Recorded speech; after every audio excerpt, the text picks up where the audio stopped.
Somebody suggested news and stuff as an alternate title for our new segment. Frankly, I don't think that's much of an improvement. They also suggested criminal affairs, and it has a nice ring to it, so we're going to use that. For our criminal affairs this week, Jerry and Terry are still going strong, surprisingly. I expected them to be fed up with each other within a few days, but it's been more than a week since they hatched a plan no one needed nor wanted, and no one's house has accidentally burned down yet.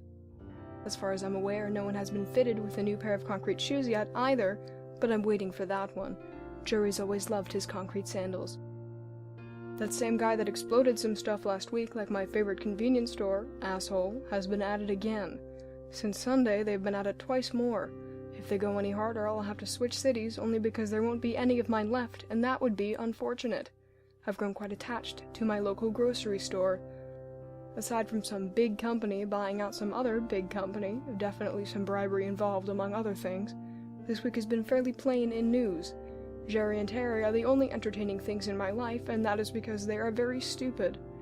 I have done very little myself because I enjoy lounging on the couch and listening to the police scanner for hours at a time.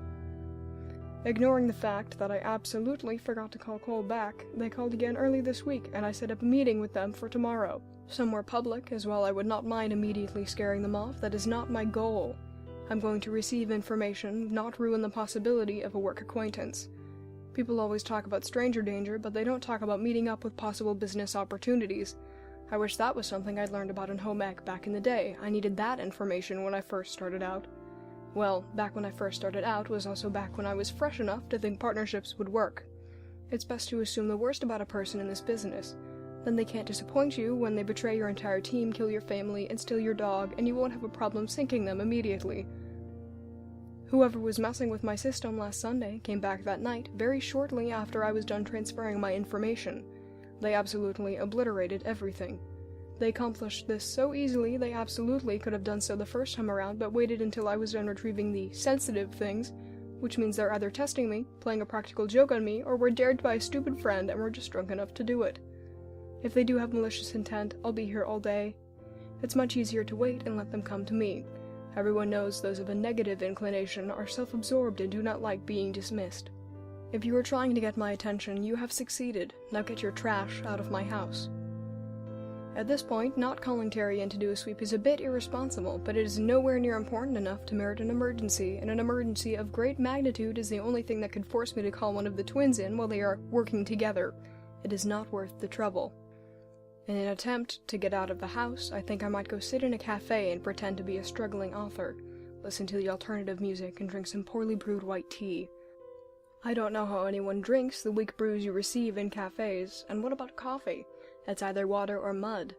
Someone explain to me the appeal, please. I'd like to understand the intricacies of fine dining.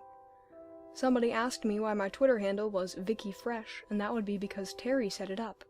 I don't know if I can change it.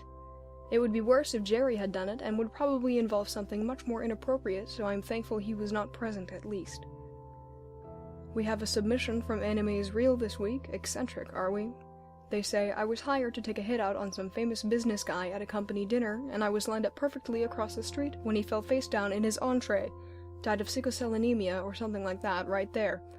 My employer thought I had just done a really good cover-up job, gave me a bonus and a sparkling recommendation to anyone who would listen.